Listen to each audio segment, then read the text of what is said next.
Hi everyone. In this video we're looking at some linear line questions.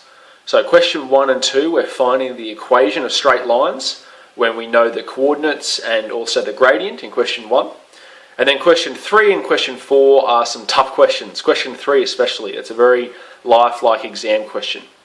So 4 questions here, feel free to skip to the question you're interested in, which is shown in red.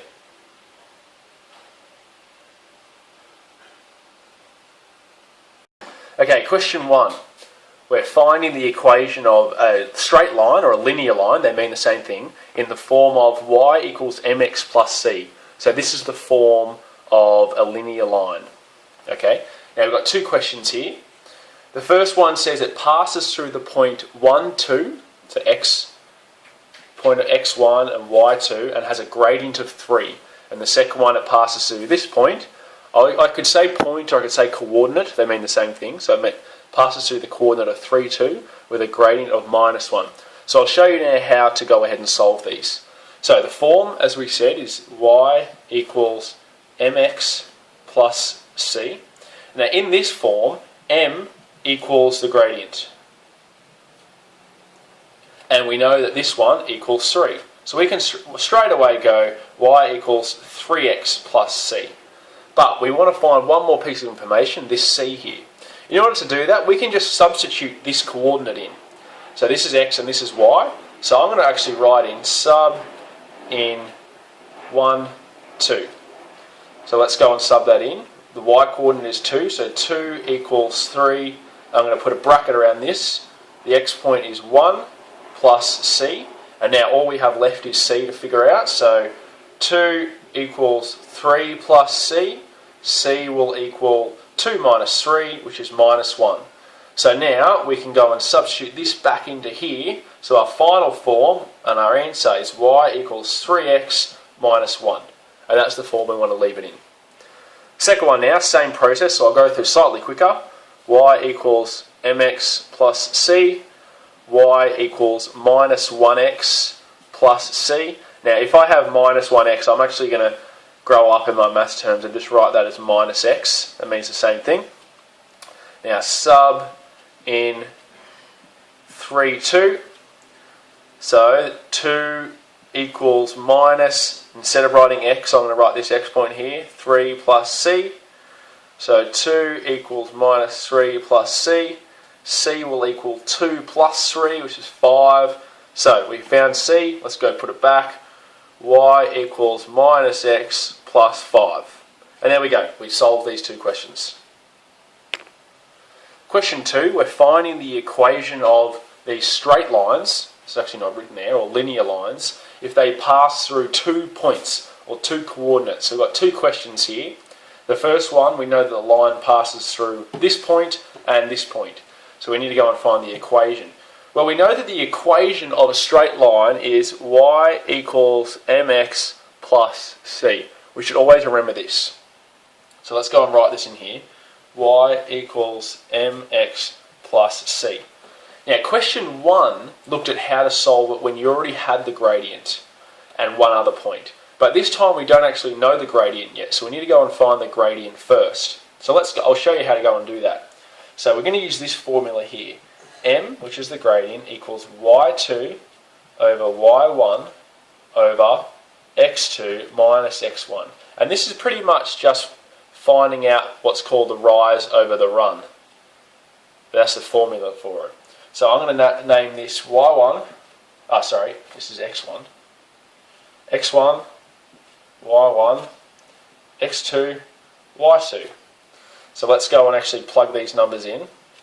y2 is 1 minus y1 is 2 all over x2 is 3 minus x1 is 5, and that'll equal -1 over -2, and that will equal a negative number divided by a negative number is a positive number, so that'll just equal a half. So that's our gradient. So now that we know that, we can go y equals 1/2 x plus c. We still need to find c though. And as I did in question 1, I can substitute any coordinate. In question 1 we only had 1 to choose from, but this time we have 2. But I'd always just go with the first one. You can choose either of them. So I'm going to write sub in, let's go with the first one, 5, 2. So 2 equals a half times 5 plus c. 2 equals, now a half times 5 will be 5 on 2 plus c. Now I'm actually going to take this over here for a bit more room. So c will equal 2 minus 5 on 2. And that will equal, well, I can write 2 as 4 on 2. It's the same thing. Has a common denominator now, so 5 minus 1 is minus a half. So our final equation will be, so I found c, y equals a half x minus a half. Okay, I'm just going to write this down here. Y equals a half x minus a half. Okay, question 1 done. Let's go and put this line back in. Second question now, I'm going to use the same process. I might do it a little quicker. But let's find the gradient first. M equals y2 minus y1 over x2 minus x1. This is x1, y1, x2, y2. Y2 will be minus 4 minus 8 all over minus 1 minus minus 5. And that will equal minus 12 all over. Now minus 1 minus minus 5 is the same as minus 1 plus 5. So that's going to be over 4. And that is equal to, that'll just be minus 3. So we found the gradient, that's m. So now we have y equals minus 3x plus c. We need to find c, so I'm going to sub in a point. I'll use the first one. Like I said, you can use any of them. So 8 equals minus 3 times minus 5 plus c. That's a 5 there. So 8 equals 15 plus c. So c equals 8 minus 15 is minus 7. So we found c, so we can write our final equation. The equation of the line equals minus 3x minus 7. And that's our final answer there. Question 3, and we have actually quite a tough question here, but I wanted to put it in because if you can solve this one, you're going well with this topic. So here's a good exam style question. Find the equation of the line. So we have some sort of line. We want to find the equation. Now this line passes through the point of intersection of two other lines. So I'm just going to quickly, if we have a line here and a line here, the point that they intersect, the line that we're after, which I'm just going to draw maybe the black for a second, it's going to pass through that point. Okay? And it's going to pass through, and these two lines have an equation of 7x minus 3y minus 19 equals 0, and 3x plus 2y plus 5 equals 0. So that's these two lines. And we know that the line that we want to find the equation of is parallel to the line of minus 5x minus 2y equals 3. Okay, bit of a really long question here, but let's go through the steps. Well, the first hint here is that it's parallel to this line, which what that pretty means is that it has the same gradient, because that's what parallel means. So let's rearrange this formula here to get y equals mx plus c, so we know what the gradient of the line we're trying to find out is. So let's rearrange this one here to go, I'm going to put the minus 2y on this side and the 3 on this side. So I'm going to go straight away and go minus 5x minus 3 equals 2y. And to get y by itself, y equals minus 5x over 2 minus 3 over 2. So doing that, we've found our gradient here of minus 5 over 2, which also has to be the same gradient as our equation because they're parallel. And this is going to be our m. So just with that, I'm going to rub it all out and put our m equals minus 5 over 2. I'm just going to put a little box around that for now because we might need that later. Okay, to solve the full equation of this, we're actually going to use the simultaneous equation technique, which if you haven't seen before or uncomfortable with, check out Foxmaths video on YouTube on simultaneous equations, because we're going to use the substitution method, and I'll show you why. Because another hint here is the intersection of these two equations. So I'm just going to write the two equations up here. We're going to put 3x plus 2y plus 5 equals 0. 7x minus 3y minus 19 equals 0. Now, to find when these two intersect, what I need to do is I need to get a common term in both of these two equations. And what I mean by common term is that, well, there's a 3x and a 2y and a 7x and a minus 3y. So there's actually nothing common here. But if we get something common, we can actually make them equal to each other. And that's when the point will intersect. So I'll show you how to do that mathematically. Okay, well, I want to get the y's, here this is 2 and this is 3. I want to get it as the lowest common multiples, or a number where they're both the same, which I can see 6 is going to work. So how do I get this to be 6y? Well, I need to multiply the whole equation by 3. So I'm just going to multiply the whole equation by 3 to get 9x plus 6y plus 15 equals 0. Okay, if I want to get this to 6, here I need to multiply it by 2. So we can go 14x minus 6y minus 19 equals 0. Now, even though this is a minus, this is a plus 6, well, we can just do a little bit of rearranging here. So we want to get 6y by itself. That's the goal. So 6y, and I'll move the rest onto the right-hand side. That'll equal minus 9x minus 15.